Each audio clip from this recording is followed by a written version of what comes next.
Hi, welcome back to the farm. My name's Roz, also known as Passion Flower, and you'll find me here each week talking about my farming and creative life.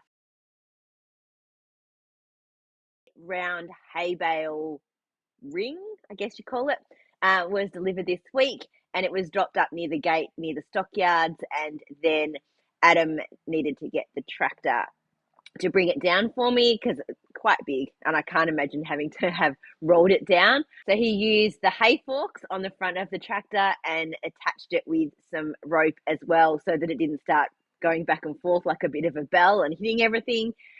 We just moved the sheep into the shed garden grass area so that they weren't in the main paddock. So we could open up the gate, bring the tractor in, and set it up in a really good spot.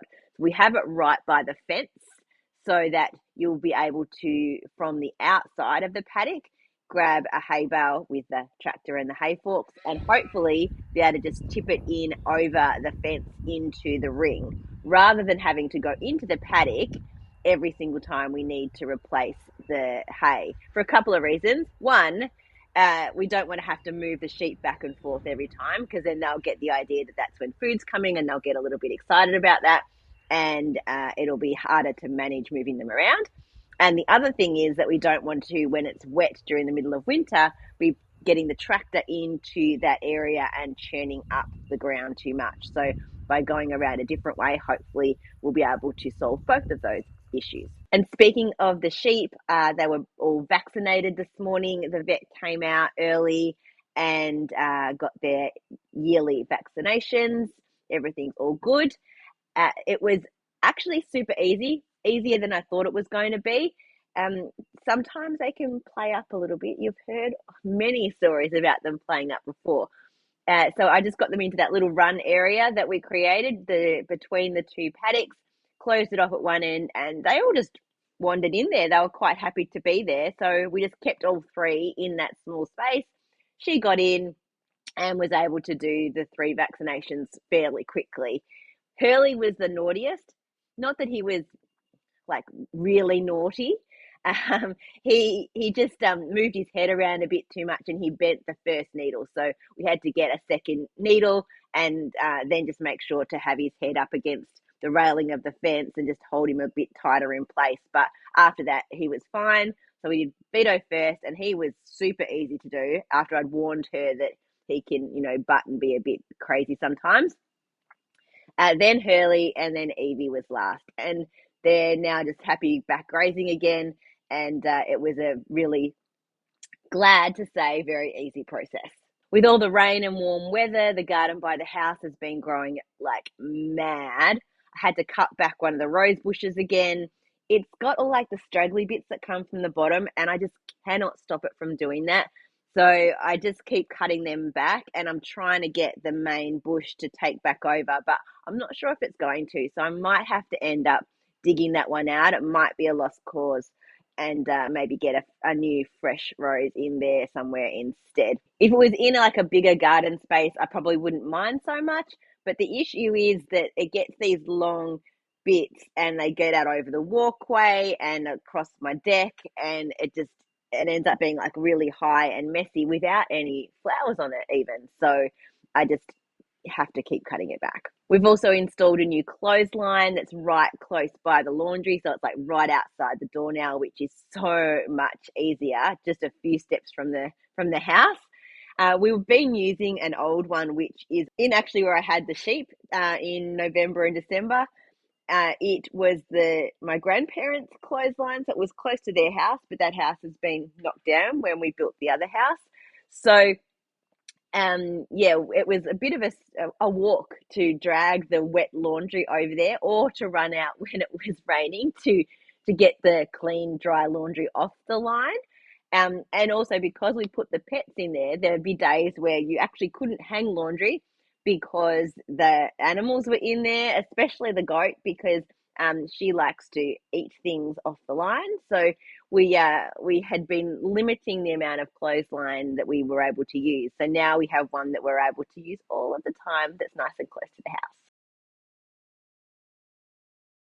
I think I mentioned last week that I have been confirmed for the All About Fibre and Yarn Festival Market. I'll be doing Warragul, Lancefield, Mornington, Romsey, and Templestowe.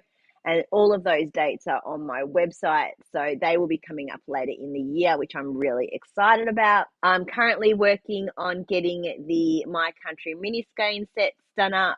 And then I need to get more wispy lace dyed, as well as restock full skeins of My Country.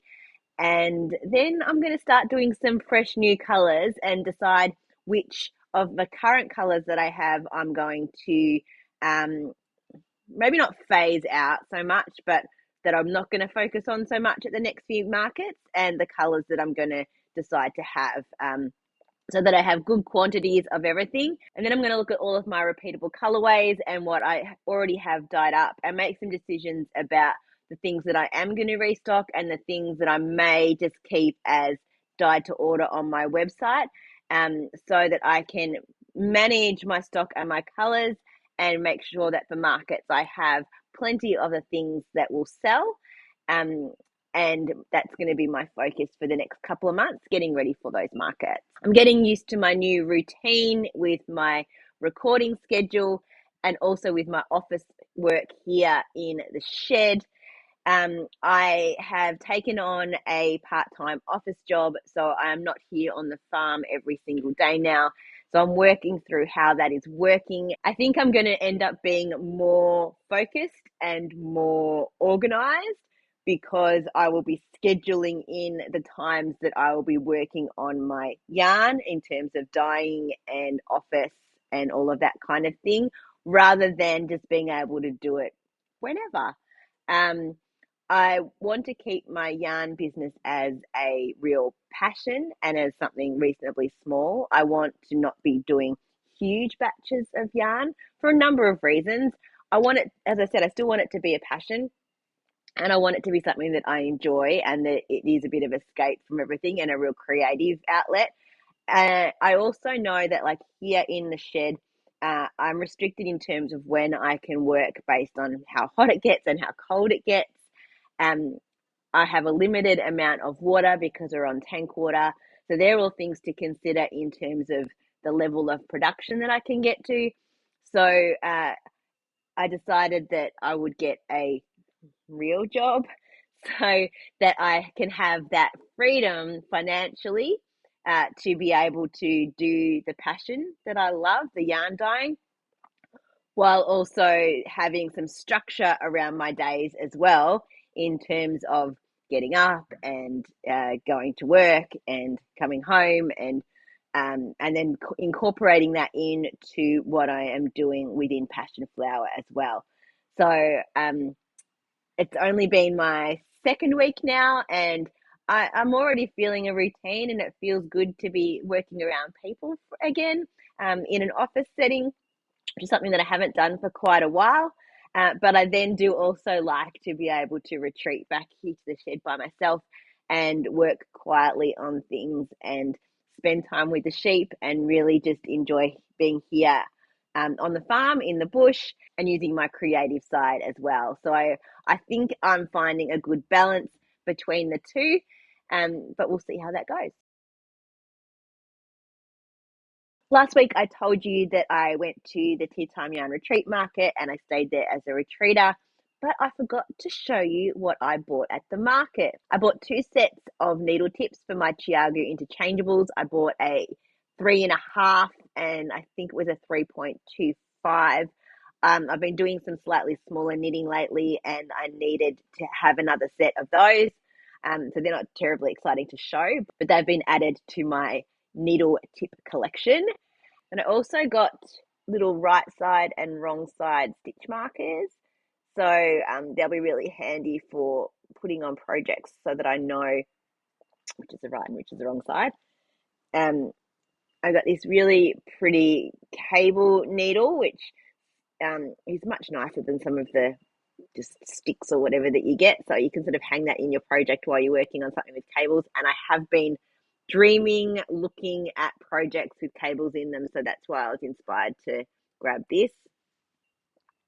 I also got 2 sets of needle stoppers. So I got a butterfly set. Sorry, you can't see that very well. So 2 of those to put on my needle tips. I find these really great for protecting your stitches from falling off, and because they're then flat when you put them down, they don't roll away anywhere. And then I also got a set of the sushi as well. So all of that stuff was from Tea Time Yarn Retreats. The needle tips were from Crystal Cat Stitchery. And then I also got this yarn. Isn't that really pretty? So it's a sock set. It's from Fluff and Nonsense. It was one of her sock clubs from last year, and these were the last ones that she had. It is there's her tag there. It is Platinum BFL 4-ply. So it's a 75% blue face Leicester, 25% nylon, and it is the December Monet Sock Club colorway called Cliff Walk at Portville.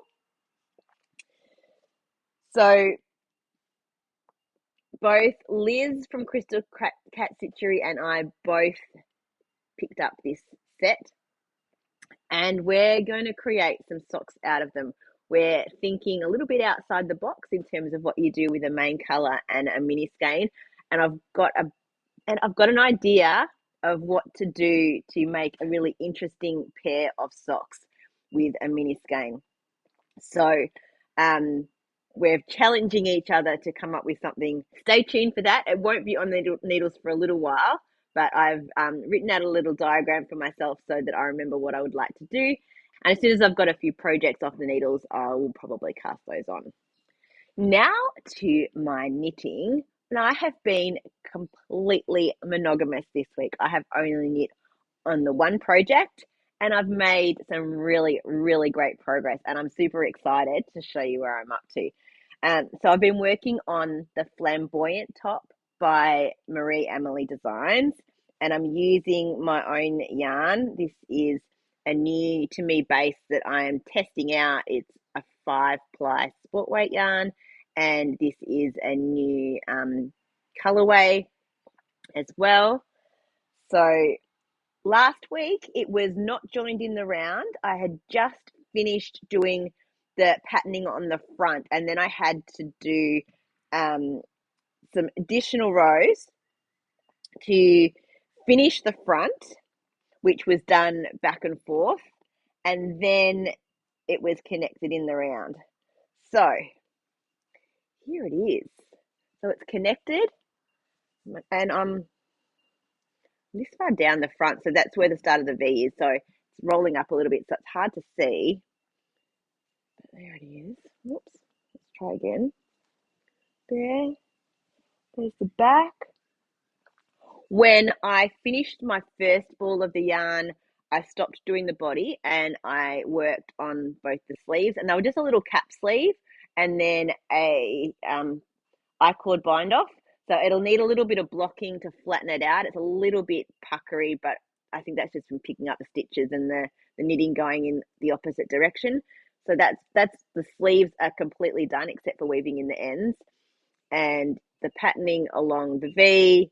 And now I'm at the point where I'm knitting in the round and just increasing the body I think it's every 6 rows, so that it sort of flares out a little bit. I'm probably not going to do as many increases as the pattern calls for, but I'm going to just keep trying it on and see how it feels. Since the sleeves are all done, I know that how it sits on my shoulders is how it's going to be. So it's just going to be the amount of extra ease that I get through the increases and the length that I want. So the increases are done front and back in the sort of middle of the one on either side of the front and then one on either side of the back. My stitch count was slightly out when I went to put the stitch markers in to mark those increases, but I just counted my front, counted my back, and just put them equally in, just sort of fudged where they should go. I don't know where I made mistakes with the stitch count, but it was only ended up being 4 stitches off all the way around. So I didn't end up decreasing or trying to figure out, where I'd gone wrong, because at that point, really, who knows? Um, and I know like I'd pulled back some of these pattern sections a couple of times, so I might have added an extra stitch here and there. Look, in the overall scheme of things, you're not going to be able to tell. And I'm sort of now back on track. So I'm not going to do the first round of increases that are called for. I'm going to wait and knit down a little bit further before I add them in, because I'm already at slightly larger than it should have been at this point. Really happy with it. And I said, now I'm just rounding around. So hopefully this goes really quick, especially if I continue to only work on this one project. Although things start to tempt me, like that the new sock that I would like to make, and the things that I was looking at in terms of cables and some jackets or cardigans for winter. I know it's still like midsummer and probably still a couple of months of really hot weather, but the mind starts to wander to what you can do over the winter months as well. So that's my flamboyant. Well, that's it for another week. Thanks for spending some time with me. If you're enjoying these videos, please give me a thumbs up and subscribe to my channel, and look forward to seeing you next week on the farm. Bye.